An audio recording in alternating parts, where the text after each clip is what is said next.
You are watching the press preview, a first look at what's on the front pages as they arrive. We'll see what's making the headlines with royal author and historian Sarah Gristwood and the editor of the Jewish Chronicle, Jake Wallace-Simons. But first, let's see what's on some of those front pages for you. The front of the Express shows a striking photo of the Queen's coffin with the headline, "Queen's saddest journey begins." The same photo covers the front of the Metro. Their headline, "Our Gracious Queen." The final journey home reads the front of the Mirror. And the Daily Star reiterates this message again alongside a picture of Her Majesty. Her last great journey reads the front of the Daily Telegraph. The front of the Eye reads, "Queen's final journey begins." The saddest journey, now the long goodbye, reads the front of the Daily Mail. The front of the Financial Times shows this same photo, but its headline focuses on Russia's war with Ukraine, saying Ukraine offensive makes significant gains. The front of the Guardian also looks to Ukraine. Their headline, "Russia launches revenge attacks as Ukraine offensive gathers pace." And we are joined tonight by Sarah Gristwood and Jake Wallace-Simons. Welcome to you both. Thank you very much for coming down to Buckingham Palace for us. Let's start with the Eye front page, and as many of them will be, covering the final journey in various guises. It's the same headline, but that's been the story of today, hasn't it? There's really only one picture in town, and that's it. But it is interesting because always with the royals, there's two things going on. There's this amazing pageantry. I mean, the colours, the ceremony, the sort of sense of, you know, chivalry and tradition. But on the other, of course, there's some very serious business, if you like, with the royal family in Scotland. I mean, the fact the Queen died at Balmoral means that Scotland, Edinburgh, has a much larger role to play than usual because, you know, of the time her coffin will spend at Holyrood and then at St Giles. So there'll be that procession up the Royal Mile. And of course, it's a time when there's talk about, you know, another Scottish independence referendum. And we had hints, didn't we, that the Queen was very much hoping there would not be that break. So in a sense, underneath the pageantry, the gold and the lilies and the scarlet and the uniforms, there's something quite important for the monarchy going on. Jake, what did you make of what we saw today? Well, it was extraordinary, wasn't it? All the, as Sarah said, all the pomp and circumstance and pageantry and ceremony, mixed with the very serious business of moving from one monarch to the next, and all the sort of procedures of state that need to be followed. I think for me, as probably as for many other people in Britain, it's really helping me come to terms with the fact that the Queen actually has passed away, because she's been here all my life and for the majority of most people in Britain's lives. And in a way, it's left us in a sense of shock and disbelief, and seeing by degrees these ceremonies being rolled out and moving from one stage to the next so slowly. I mean, the procession itself from Balmoral to Edinburgh took 6 hours. This is almost like a metaphor for everybody going through the stages of grief and finally coming to accept that we're entering a new reign and a new chapter in our history. That's interesting. Yes, it's a good point. Because, in fact, again, because the Queen died at Balmoral, there are even more stages than usual. The actual mourning process is a little longer than usual. And perhaps that's appropriate for a monarch whose reign was so much longer than is usual. Perhaps that those sort of slow stages of ceremony of the different places the coffin will rest does actually give us all a chance to catch our breaths and realise what's happening.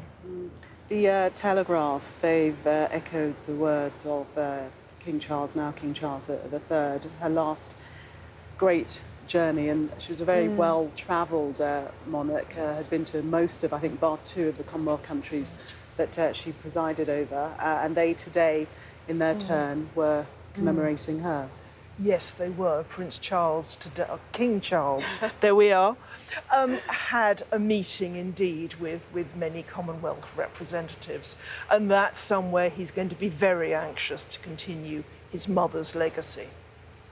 It was something very important to her, the Commonwealth did. It was. I mean, it's interesting that she, she heard all those years ago that she was going to become queen out in Kenya, not at home, out in a Commonwealth country, what is now a Commonwealth country, but ended the journey of her life very much at home, not only in the United Kingdom, but as you said, in Scotland.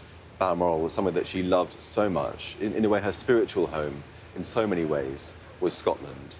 And indeed, it's if you think back, it's the only moment that I can remember where she was accused of breaking her neutrality when she made that comment during the Scottish referendum saying, I hope everyone thinks very carefully before they cast their vote, which was interpreted as being a pro-unionist statement. Yes. That's the only time she's done that. And now, But still, that was even then open to interpretation. Even then, there was a lot of reading through the lines, let's be honest. But, the fact that she ended the journey of her life there, in a way, was an indication of how much she loves Scotland as the heart of the United Kingdom.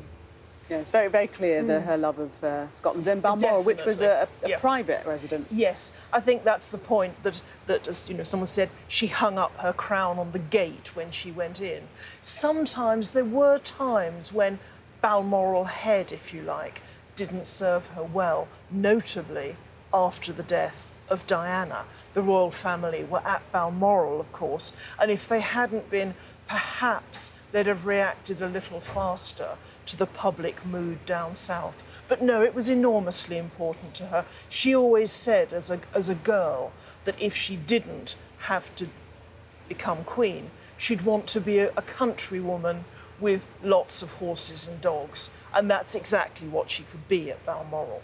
Yes, but she was that as well, wasn't she? She was. She was. Somebody referred to her as, when she was at Balmoral, she was Mrs. Windsor and not the Queen. Right. Let's have a look at the Mirror, pages 14 and 15 of the Mirror, and this is about the Prince of Wales to be trusted lieutenant. Let's take a look at that front page, and we see him in the background supporting his father, which he said will be his role now, to support his father as King Charles III. Well, we could absolutely see that coming, couldn't we?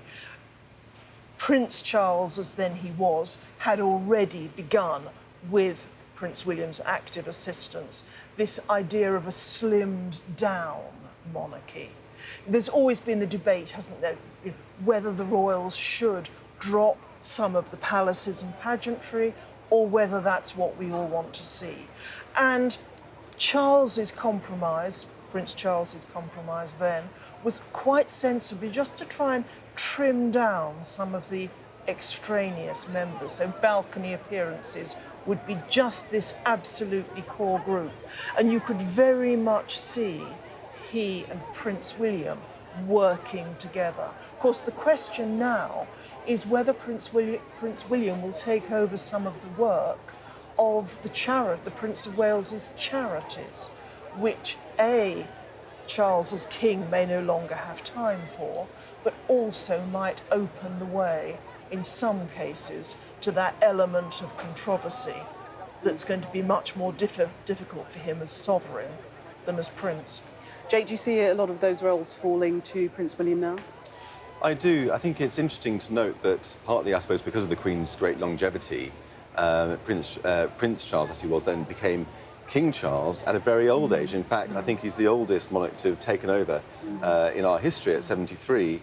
And that means, of course, that he'll likely rely or benefit from relying upon Prince William to take on some of the duties of the overall responsibility of being a monarch, to help him be his lieutenant, as the Mirror's headline suggests. And it suggests a different dynamic between the two of them than existed between the Queen and then Prince Charles, where she very much was this very well-established matriarch figure that everybody just looked up to and respected and took on so much of a burden.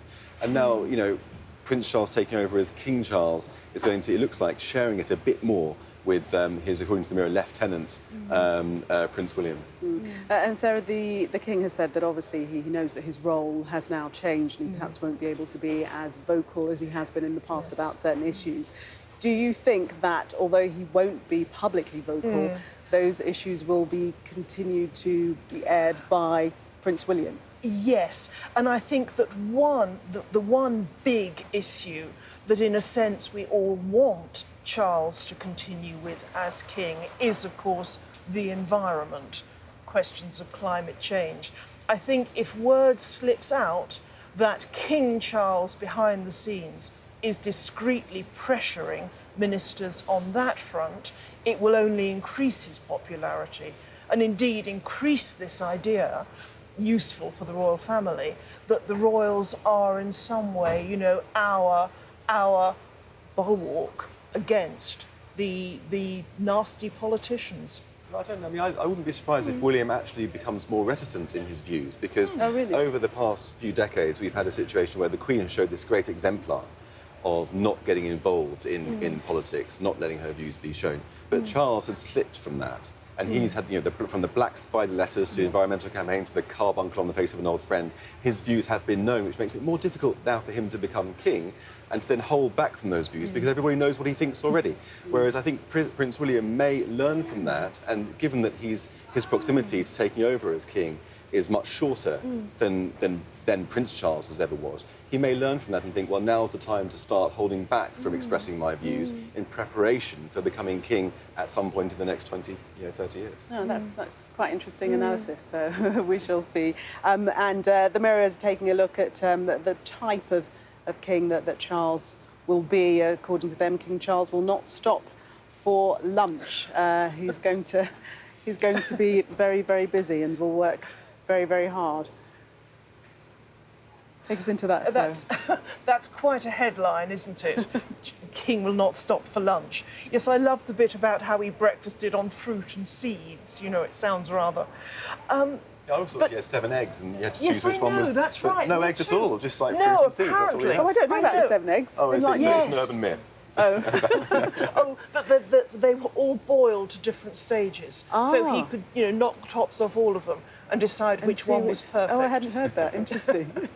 But basically, the article is saying what, Jay? Oh, well, his punishing routine that he has anyway, even before he became king, begins with breakfast of seasonal fruit and seeds and a cup of tea, goes straight through, doesn't have lunch, has a break for a walk at 1 o'clock, sometimes with then the Duchess of Cornwall with Camilla, but doesn't actually stop until 5 o'clock when he sits down for tea with now the Queen Consort, then has supper at 8:30 sharp, and then back to work again until 10:30. So, you know, back-to-back sessions of 45 minutes each, really a punishing schedule, which, you know, you wouldn't see from the outside. He always seems so relaxed and jovial and at home in his own skin, and yet, you know, all the time has this, you know, workaholic side to him, according to the Mirror anyway. And I suppose that will set him in good stead for taking on the responsibilities of monarch. Yes, one would think so. Yeah. Just very quickly, Sarah, let's have a look at the Metro. And Archbishop Welby is describing the monarch as having his mother's healing ability. I know. As a Tudor historian, all I could think then was how monarchs used to touch for the king's evil. You know, touching, the sovereign was supposed to be able to touch someone and their scrofula would go away. Oh, like laying of hands. Yes, precisely. Right. And I got a sudden flash of that. So it's curious how these, you know, very old ideas somehow still echo through in our language when we talk about the royals. But, you know, there's a very clear idea behind it, though, which was that when the Queen spoke to people as individuals, she made them feel special, and the attention from the monarch that she gave so generously made them feel buoyed up and healed. And according to the Archbishop, Prince Charles then and King Charles now has the same ability to focus on someone, make them feel like they have his total undivided attention. I've heard that also from the former Chief Rabbi, Lord Sachs, also described the Queen meeting Holocaust survivors and staying much longer than her scheduled time before, to allow her to speak to all of them in detail.